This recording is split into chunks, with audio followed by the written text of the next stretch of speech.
Hello అండి. అందరికీ నమస్తే. ఈరోజు వీడియోలో మనం వినబోయే కథ ఏంటో తెలుసుకునే ముందు మీ అందరికి కూడా నాదొక చిన్న రిక్వెస్ట్. కొత్తగా మన ఛానల్ చూసిన వాళ్ళు తప్పకుండా ఒక లైక్ చేసి మీ ఫ్రెండ్స్‌కి, ఫ్యామిలీ మెంబర్స్‌కి షేర్ చేయండి. అలాగే ఇలాంటి మరెన్నో మంచి మంచి కథలు వినాలనుకుంటే ఛానల్‌ని వెంటనే సబ్స్క్రైబ్ చేసుకొని పక్కన ఉన్న బెల్ ఐకాన్‌ని క్లిక్ చేయండి. రేపు లేట్ చేయకుండా కథలోకెళ్ళిపోదాం. అప్పుడే ఆఫీస్ నుంచి వస్తున్న రఘు గుమ్మంలోకి అడుగుపెట్టగానే, నానమ్మ, నువ్వు వెళ్ళిపోతే రోజు రాత్రి నాకు కథలెవరు చెప్తారు? నువ్విక్కడే ఉండొచ్చు కదా! పోనీ నన్నే నీతో తీసుకెళ్ళొచ్చు కదా నానమ్మ! అన్న తన కూతురు వర్ణిక మాటలు వినబడ్డాయి. ఏంటమ్మా! నానమ్మ నిన్ను వదిలిపెట్టి ఎక్కడికి వెళ్తుంది? ఎక్కడికి వెళ్ళదు. మీ నానమ్మ ముద్దుల మనవరాలైన నీకు రోజు మంచి మంచి కథలు చెప్తూ నిద్ర పుచ్చుతుంది అన్నాడు. అందుకు, లేదు డాడీ, నానమ్మ ఊరు వెళ్తుందట. నాతో ఉదయం చెప్పింది. నానమ్మ తిరిగి ఊరు వెళ్తే నాకేం తోచదు డాడీ. అందుకే ఉండమని అడుగుతుంటే, ఊరెళ్ళాలమ్మా, మళ్ళీ ఎప్పుడైనా వస్తానులే అంటుంది డాడీ. నానమ్మని వెళ్ళొద్దని నువ్వైనా చెప్పు డాడీ అంటోంది వర్ణిక. ఇంతలో అప్పుడే ఆఫీస్ నుంచి వచ్చిన భర్త కోసం కాఫీ తీసుకొస్తున్న రఘుబారి లత, ఏంటమ్మా, డాడీ ఇప్పుడే కదా ఆఫీస్ నుంచి వచ్చింది, అలా ఇబ్బంది పెట్టొచ్చా అంది. ఏంటి లత, వర్ణిక అమ్మ ఊరెళ్తానని చెప్పిందంటుంది, నిజమేనా? అయినా అమ్మ వచ్చి 10 రోజులైనా కాలేదు. అప్పుడే ఊరు వెళ్తానంటావేంటి అడిగాడు రఘు. అత్తయ్య నాతో ఏమీ చెప్పలేదండి. మీరు ఆఫీస్ నుంచి వచ్చే టైంకి అత్తయ్య ఇక్కడే కూర్చుని ఉన్నారు కదా, అడగకపోయారా అంది లత. నేను ఇంట్లోకి అడుగు పెడుతుంటేనే అమ్మ తన గదిలోకి వెళ్ళింది లత. కాసేపు ఆగి అడుగుతాలే అన్నాడు రఘు. రఘు కాఫీ తాగి ఫ్రెష్ అప్ అయ్యి కాసేపు రిలాక్స్ అయ్యాక తన తల్లి అన్నపూర్ణ గదిలోకి వెళ్ళి, అమ్మా, సాయంత్రం నేను ఆఫీస్ నుంచి వచ్చాక వర్ణిక చెప్పింది నువ్వు ఊరెళ్తున్నావని. నిజమేనా? ఊరంటే అనిల్ దగ్గరకా? లేకుంటే మన ఊరికి వెళ్తున్నావా అడిగాడు రఘు. నేను మన ఊరికే వెళ్తున్నానురా రఘు అంది. అందుకు రఘు, మన ఊరికే అయితే అప్పుడే వెళ్ళటం దేనికి? నువ్వు వచ్చి ఓ 10 రోజులైనా కాలేదు. ఇంకొన్ని రోజులు నా దగ్గర ఉండొచ్చు కదమ్మా. అయినా ఇక మీదట నువ్వు మాతోనే ఉండాలని మొన్న మన ఊరొచ్చినప్పుడు చెప్పాను కదమ్మా. ఒకవేళ లత నువ్వు ఏమైనా గొడవ పెట్టుకున్నారా అడిగాడు రఘు. అందుకు అన్నపూర్ణ, అలాంటిదేం లేదురా. అయినా మా మధ్య గొడవలు ఎందుకొస్తాయి? ఇంతకాలంగా అలవాటైన ఊరిని, అక్కడి మనుషులని, వాతావరణాన్ని వదిలి ఎక్కువ రోజులు ఉండలేకపోతున్నాను అంది అన్నపూర్ణ. అదేంటమ్మా, ఎప్పటికైనా నువ్వు మాతో ఉండాల్సిందే కదా అడిగాడు రఘు. అందుకు అన్నపూర్ణ ఏమీ మాట్లాడకుండా మౌనంగా ఉండి కాసేపటికి, ఒరే రఘు, నిన్ను రేపు ఉదయం మన ఊరికి వెళ్ళే బస్ ఎక్కిస్తావా అడిగింది. అంటే నువ్వు ఊరు వెళ్ళాలని నిర్ణయించుకున్నావన్నమాట అడిగాడు రఘు. అవునరా, కారణాలేంటి, ఎందుకు అని నన్నేమీ అడగొద్దు అంది అన్నపూర్ణ. సరేనమ్మా, నువ్వు వెళ్ళాలని నిర్ణయించుకున్నాక నేను వద్దన్నా నువ్వు వినవని నాకు తెలుసు. సరే, రేపు ఉదయమే బస్ ఎక్కిస్తానులే అని కిచెన్లో వంట చేస్తున్న తన భార్య లత దగ్గరికి వెళ్ళి, లత, అమ్మనేమైనా అన్నావా? ఉన్నట్టుండి అమ్మ ఊరికి వెళ్తానంటుందేంటి? తను మన ఇంటికొచ్చి 10 రోజులైనా కాలేదు అడిగాడు రఘు. ఇది మరీ బావుంది. మీ అమ్మగారిని నేనేమంటాను? ఒకవేళ మీకంత అనుమానంగా ఉంటే వెళ్ళి అత్తయ్య గారిని అడగలేకపోయారా? చెప్పేది కదా అంది లత. అందుకు రఘు, సరే సరే, నీ పని చూసుకో అని తన గదిలోకి వెళ్ళిపోయాడు. ఆ రోజు రాత్రి అందరూ కలిసి భోజనాలు చేసి పడుకున్నాక రఘుకి ఎంతకీ నిద్ర రాలేదు. ఆ రాత్రంతా తన తల్లి అన్నపూర్ణ గురించి ఆలోచన. అమ్మ ఇక్కడే ఉంటుందనుకుంటే మళ్ళీ వెళ్ళిపోతానంటుందేంటి అని తన గతాన్ని గుర్చేసుకున్నాడు. వాళ్ళ అమ్మానాన్నలకి వాళ్ళు ముగ్గురు సంతానం. తండ్రి పేరు రాఘవయ్య, తల్లి పేరు అన్నపూర్ణ. రాఘవయ్య తనుంటున్న ఊళ్ళోనే గవర్నమెంట్ స్కూల్లో ఉపాధ్యాయుడిగా పనిచేసేవాడు. రాఘవయ్య తన ముగ్గురు కొడుకులను బాగా చదివించి ప్రయోజకులను చేయాలనుకునేవాడు. తను టీచర్గా పనిచేస్తున్న స్కూల్లోనే ముగ్గురు పిల్లల్ని జాయిన్ చేశాడు. చిన్నప్పటి నుంచి పిల్లలందరూ చదువులో చాలా చురుగ్గా ఉండేవారు. రాఘవయ్యకి తన ముగ్గురు కొడుకులంటే ప్రాణం. వాళ్ళకి ఏ కష్టం రాకుండా జాగ్రత్తగా చూసుకునేవాడు. అలా సంతోషంగా సాగిపోతుందనుకున్న వాళ్ళ కుటుంబంలో ఓ విషాదం చోటు చేసుకుంది. కొంతకాలంగా రాఘవయ్యకి ఆరోగ్యం సరిగా లేకపోవడంతో హాస్పిటల్లో చూపించుకున్నాడు. డాక్టర్లు పరీక్షలవి చేసి 2 కిడ్నీలు పాడయ్యాయని, బ్రతకడం కష్టం అన్నారు. అన్నపూర్ణ తన కిడ్నీ ఇవ్వడానికి సిద్ధపడ్డా అది భర్తకి మ్యాచ్ కాకపోవడంతో కిడ్నీ మార్పిడికి కుదరలేదు. ఎంత ప్రయత్నించినా కిడ్నీ ఇవ్వడానికి ఎవరూ ముందుకు రాకపోవడంతో మందులతో లాభం లేకుండా పోయింది. 6 నెలలకే రాఘవయ్య కాలం చేశాడు. భర్త పోవడంతో అన్నపూర్ణకి ఏం చేయాలో అర్థం కాలేదు. ముగ్గురు పిల్లలు చిన్నవాళ్ళే. వాళ్ళ చదువులు, ఇంటి ఖర్చులకు ఎలా అని బాధపడింది. భర్త పీఎఫ్డబ్ల్యూను బ్యాంకులో వేసి కొంతకాలం ఎలాగోలా నెట్టుకొచ్చింది. రాఘవైపోయిన సంవత్సరానికి తన భర్త కోరిక మేరకు తన ముగ్గురు కొడుకులను బాగా చదివించే ప్రాజెక్టులు చేయాలని ఓ ప్రైమరీ స్కూల్లో టీచర్గా చేరింది అన్నపూర్ణ. స్కూల్ నుంచి వచ్చాక చుట్టుపక్కల పిల్లలకి ట్యూషన్ చెప్పేది. ఏ మాత్రం ఖాళీ సమయం దొరికినా తనకు తెలిసిన పనులా చేసేది. పిల్లలు పెరిగి పెద్దయ్యాక వాళ్ళ కాలేజీ చదువుల ఫీజులకు పుట్టింటి వాళ్ళ సహాయం చేస్తానన్నా అన్నపూర్ణ వద్దని చెప్పింది. అలా కాలం గడిచి ముగ్గురు పిల్లలు పై చదువులకు వెళ్లారు. పెద్ద కొడుకు మాధవ్ సీఏ పూర్తి చేసి ఉద్యోగం సంపాదించాడు. రెండో కొడుకు వాసు టీచర్ ట్రైనింగ్ పూర్తి చేసుకుని తన తండ్రిలాగే గవర్నమెంట్ స్కూల్లో ఉద్యోగం సంపాదించాడు. మూడో కొడుకు రఘు ఇంజనీరింగ్ పూర్తి చేసి హైదరాబాద్లో సాఫ్ట్వేర్ ఇంజనీర్గా ఉద్యోగం చేస్తున్నాడు. పిల్లలందరి చదువులు పూర్తయి ఉద్యోగం రావడంతో అన్నపూర్ణ చాలా సంతోషించింది. తెలిసిన వాళ్ళతో తన ముగ్గురు కొడుకులకు మంచి సంబంధాలు చూడమని చెప్పింది. తమ స్థాయికి తగ్గ సంబంధాలు దొరకడంతో ఒక్కొక్కరికి పెళ్లి చేసింది. ఉద్యోగాలు చేసే ఊరిలోనే అంతా వాళ్ళ వాళ్ళ కుటుంబాలతో స్థిరపడ్డారు. అన్నపూర్ణ ఒకతే ఏదో ఒక పని చేసుకుంటూ తన ఊరిలోనే ఉంటుంది. కొడుకులకి పిల్లలు పుట్టినప్పుడు అందరి ఇళ్ళకి వెళ్ళి కొన్ని రోజులుండి తిరిగి వచ్చి ఊరిలోనే ఉంటుంది. అన్నపూర్ణ దురదృష్టం ఏంటో కానీ కోడలకు అన్నపూర్ణ అంటే పడది కాదు. అత్తగారిని కనీస గౌరవం కూడా ఇచ్చేవారు కాదు. అన్నపూర్ణకి ఎప్పుడైనా కొడుకుల్ని కోడల్ని వాళ్ళ పిల్లల్ని చూడాలనిపించి వెళ్ళినా ఎవరో దూర బంధువు ఇంట్లో ఉన్నట్టు ఆంటీ ఉన్నట్టుగానే కోడళ్ళు ఉండేవారు. పెద్ద కొడుకు మాధవ్, రెండో కొడుకు వాసు వాళ్ళ భార్యలకి ఎదురు చెప్పేవాళ్ళు కాదు. భార్య ఇంత చెప్తే అంతే. ఇంచుమించు రఘు భార్య లత కూడా అలాంటిదైనా భర్త మాటలకు కాస్త విలువిస్తుంది. తన అన్నయ్యల ఇంట్లో ఉండడం కంటే మా ఇంట్లో ఉండటానికే అమ్మ ఇష్టపడుతుందని, అమ్మ ఒకతే ఊళ్ళో ఉండి ఎంతకని కష్టపడుతుందని ఈ మధ్య మొన్న రఘు తన కుటుంబంతో పండగకి ఊరెళ్ళినప్పుడు అమ్మా ఇక నుండి నువ్వు మా దగ్గరే ఉండాలని రమ్మని పిలిచాడు. అందుకన్నప్పున్న ఇప్పటి నుంచే ఎందుకురా రఘు, నాకు ఇక్కడ బాగానే ఉంది కదా అంది. అయినా రఘు వినకపోవడంతో 10 రోజుల క్రితం చిన్న కొడుకు ఇంటికొచ్చింది. ఏమైందండి, అప్పటి నుంచి అటూ ఇటూ కదులుతూ నా నిద్రంతా పాడు చేస్తున్నారు. అర్ధరాత్రి అయినా మీరింకా నిద్రపోలేదా అన్న లత మాటలు కులికిపడి, లేదు లత, ఈరోజు ఎందుకో ఎంత ప్రయత్నించినా నాకు నిద్ర రావట్లేదు అని చెప్పాడు రఘు. అందుకు లత, ఇక మీదట ఇక్కడే ఉంటుందనుకున్న మీ అమ్మ తిరిగి ఊరెళ్తుందని బాధపడుతున్నారా? తనకి కొడుకింట్లో ఉండటం అంత కష్టమైనప్పుడు మీరెందుకు ఆవిడ గురించి అంతలా ఆలోచించి బాధపడుతున్నారు? వెళ్ళనివ్వండి. ఎప్పటికైనా ఆవిడ మన దగ్గరికి కదా రావాల్సింది. అనవసరంగా ఆలోచించకుండా పడుకోండి. మీరు చేయబట్టి నా నిద్ర అంతా పాడైంది అని కొనుక్కుంటూ లత నిద్రలోకి జారుకుంది.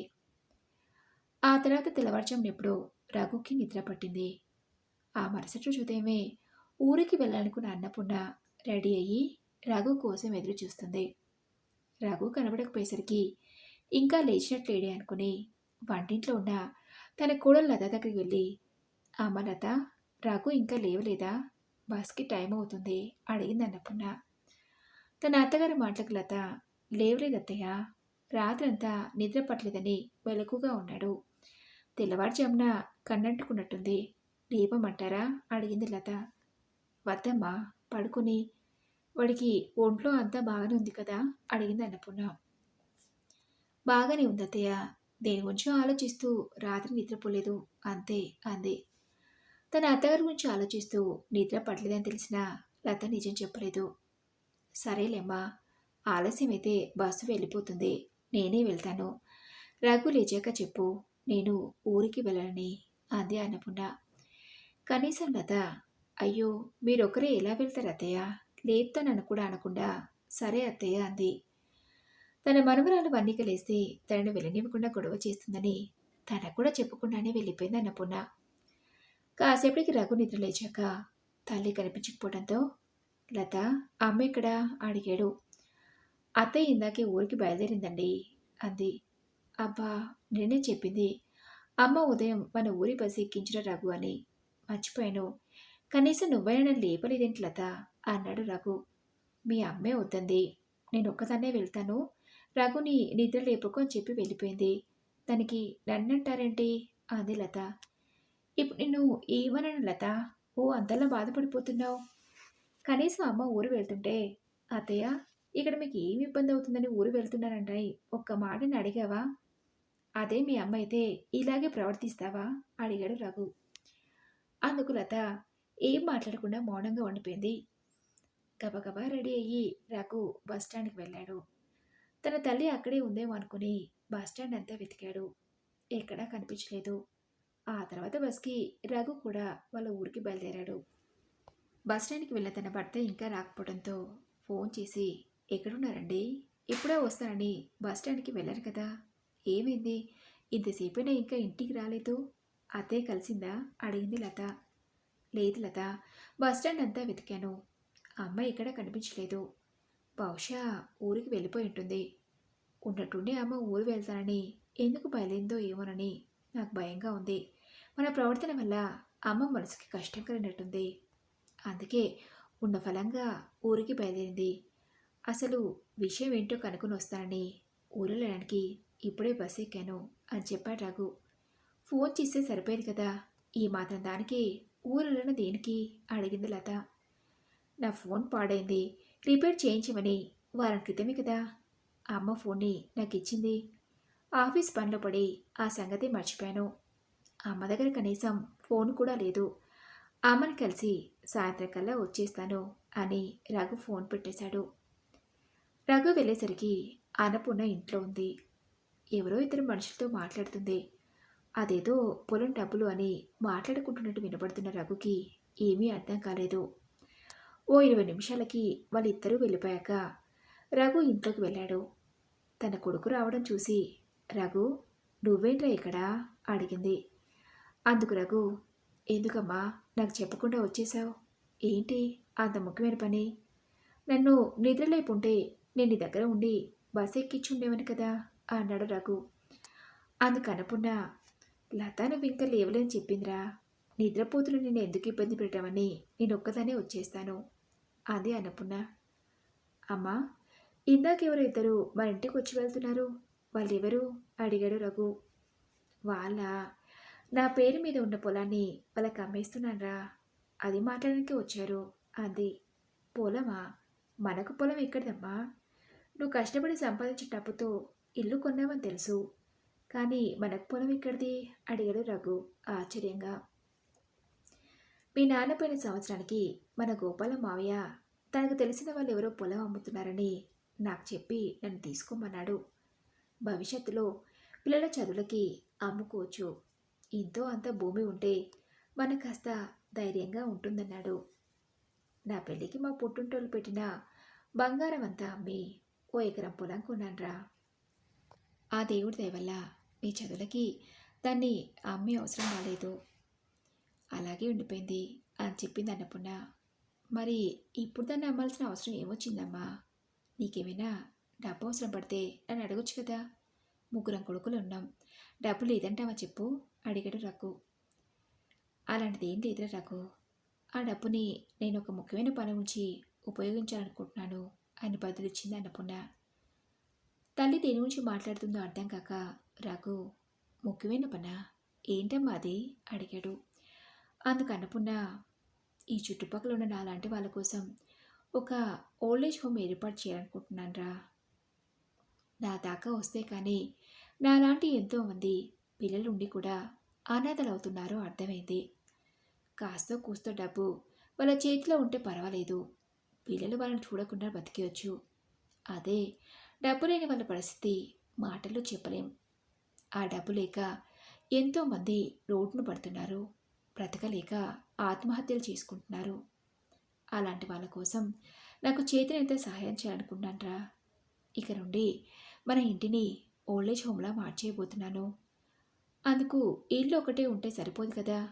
అందుకు కావాల్సిన ఏర్పాట్లను చేయడానికి కొంత డబ్బు చేతిలో ఉండాలని పొలం అమ్మేస్తున్నాను అంది అన్నపూర్ణ. తల్లి మాటలకు రఘు, అమ్మా, నువ్వు అనాథలకి సేవ చేయటమా? ఏంటమ్మా, నీకంత కరమేం పట్టింది? హాయిగా మా దగ్గర ఉండక అన్నాడు రఘు. కొడుకు మాటలకు అనకుండా హాయిగా ఆ నిట్టూర్చి, మీ దగ్గర ఉంటే నాకు హాయిగా లేదురా, జైల్లో ఉన్న ఖైదీలా అనిపిస్తుంది. ఉదయం లేస్తే రాత్రి వరకు ఆఫీస్ పని అంటూ నీకు నన్ను పలకరించే సమయమే ఉండదు.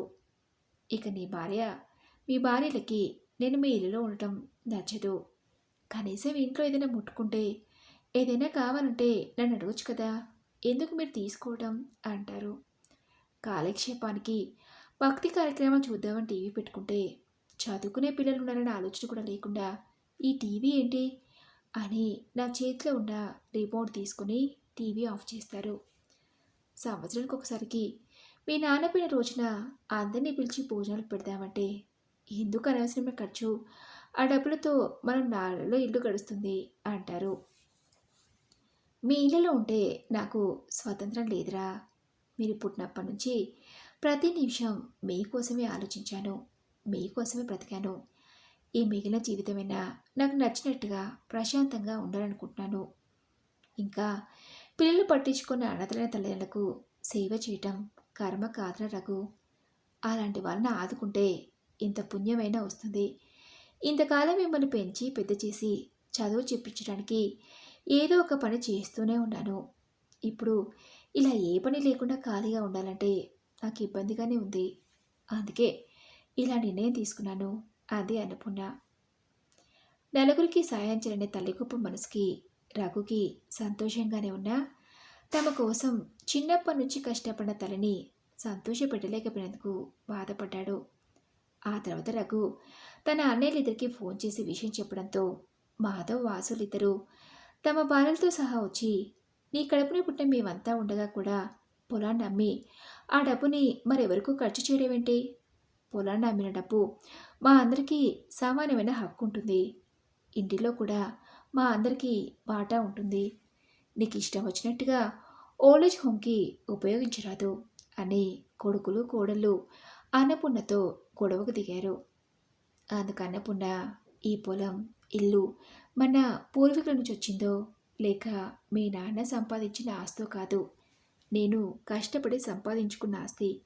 వీటి మీద సర్వాధికారాలు నాకే ఉన్నాయి. నా ఇష్టం వచ్చినట్టుగా చేసుకునే హక్కు నాకుంది అని ఖచ్చితంగా చెప్పడంతో కొడుకులు కోడలు నోళ్లు వెలబెట్టారు. ఎంత అడిగినా తల్లి ఆస్తిలో చిల్లి గవ్వ కూడా రాదని తెలుసుకుని అంతా అక్కడి నుంచి తిరిగి వెళ్ళిపోయారు. రఘు మాత్రం, నా మాట విని మళ్ళీ ఒకసారి ఆలోచించమ్మా. ఓల్డేజ్ హోమ్ నడపడం, వృద్ధులకు సహాయం చేయడం మామూలు విషయం కాదమ్మా, చాలా కష్టం అని చెప్పాడు. పర్వాలేదురా, నేను బ్రతుకున్నంత వరకు నాకు చేతనంత సహాయం చేస్తాను. ఆ తర్వాత నన్ను వాళ్ళే చూసుకుంటారు అంది అన్నపూర్ణ. అందుకు రఘు, నేను ఎంత చెప్పినా నా మాట వినవని నాకు అర్థమైందమ్మా. కనీసం ఏదైనా సహాయం కావాల్సి వస్తే నన్ను అడుగుతావా అమ్మా అడిగాడు. అందుకు అన్నపూర్ణ, నాకు నువ్వున్నావనే ధైర్యంతోనే నేను ఈ పని మొదలుపెట్టుకుంటాను రఘు అంది. ఆ తర్వాత 4 రోజుల్లోనే పొలం అమ్మగా వచ్చిన డబ్బులతో రఘు సహాయంతో అన్నపూర్ణ తన ఇంట్లోనే ఓల్డేజ్ హోమ్ ఏర్పాటు చేసి తన లాంటి వాళ్ళు ఎంతోమందికి ఆశ్రయం కల్పిస్తూ తృప్తిగా జీవితాన్ని గడుపుతుంది. మరి ఇదండి రోజు కథ. ఈ కథపై మీ విలువైన అభిప్రాయాన్ని నాతో కామెంట్ బాక్స్లో షేర్ చేసుకోండి. అలాగే ఈ కథ మీకు నచ్చింది అనుకుంటున్నాను. నచ్చితే తప్పకుండా ఒక లైక్ చేసి మీ ఫ్రెండ్స్కి, ఫ్యామిలీ మెంబర్స్కి షేర్ చేయండి. అలాగే ఇలాంటి మరెన్నో మంచి మంచి కథలు మీరు అనుకుంటే ఛానల్ని వెంటనే సబ్స్క్రైబ్ చేసుకొని పక్కన ఉన్న బెల్ ఐకాన్ని క్లిక్ చేయండి. నెక్స్ట్ వీడియోలో మరొక మంచి కథతో కలుసుకుందాం. Thank you for listening.